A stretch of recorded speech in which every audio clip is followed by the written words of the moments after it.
안녕하세요. 복일교회 이명기 목사입니다. 오늘은 역대하 13장 묵상입니다. 본장은 르호보암에 이어 남유다의 제2대 왕이 된 아비야에 대하여 다룹니다. 본문에서는 아비야의 종교, 경제적 사역은 전혀 기록하지 않은 채 북이스라엘의 여로보암과 벌인 전쟁만을 집중적으로 소개하고 있습니다. 더 나아가 열왕기 저자는 아비야를 그 부친 르호보암이 행한 모든 죄를 행하여 여호와 앞에 온전치 못하였던 자로 기록한 반면 본장에서 보여주는 아비야의 면모는 흠잡을 만한 데가 한 곳도 없습니다. 본문에서 아비야는 여호와께서 그의 조상 다윗에게 주신 언약을 확고히 믿는 자로서 다윗 언약과 상관없는 북왕국을 세운 여로보암을 준열히 꾸짖었습니다.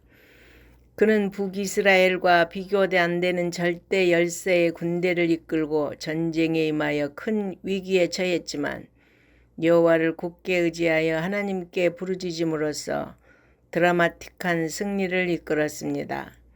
그러면 본서 저자는 왜 특정 사건만을 부각시켜 그의 부정적 면모는 감추는 반면 신앙적 면모만을 강조하는 것일까요?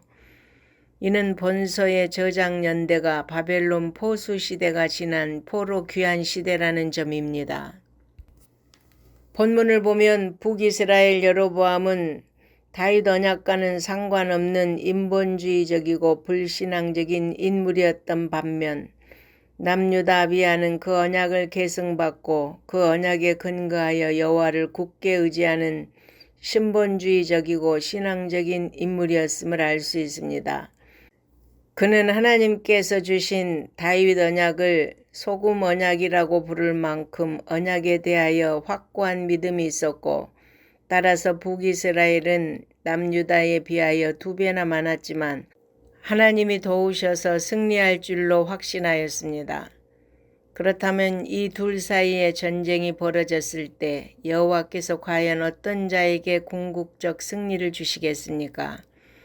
그러므로 본서 저자는 포로에서 돌아온 이스라엘 백성들에게 본문을 통해서 이 질문에 대한 해답을 찾게 함으로써 신앙적 결단을 촉구하여 국가의 회복을 성공적으로 이끌도록 독려하고 있는 것입니다.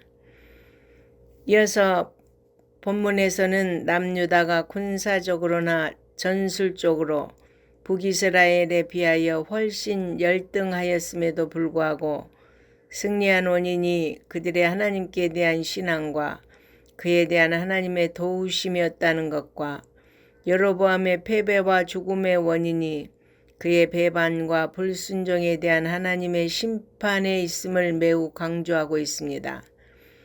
유다의 군인들은 북이스라엘의 앞뒤 적병들을 보고 여호와께 부르짖고 제사장은 나팔을 불었다고 말씀합니다. 남유다의 군대는 북이스라엘에 비해 절반에 불과한 수적으로 열세에 있었습니다. 그리고 생각지도 못한 기습포위 작전에 말려들어 전 군대가 몰살 위기에 처해 있었습니다. 이 위기의 순간에 그들은 하나님께 부르짖고 도움을 요청한 것입니다. 하나님께서는 그들의 기도를 들으시고 여로보암을 쳐서 패하게 하고 승리할 수 있게 하셨습니다. 우리도 절망과 좌절의 순간을 만나게 될 때 믿음으로 하나님께 부르짖고 그분의 도우심을 바라봐야 합니다. 하나님께 도우심을 요청해야 합니다. 부르짖어야 합니다. 하나님은 우리의 간구와 부르짖음을 외면하시지 않습니다. 오히려 우리의 간구와 부르짖음 그 이상으로 응답해 주시는 분입니다. 성도 여러분, 눈에 보이는 조건과 환경을 보고 두려워하지 말고 우리의 힘이 되신 하나님을 믿음으로 바라보고 그분의 도움을 구하는 성도가 되시기를 바랍니다. 우리가 영적인 경계를 게을리하지 아니하고 하나님을 의지하기만 한다면 우리는 어떠한 위기 상황에 놓일지라도 승리하는 삶을 살게 될 것입니다. 아멘.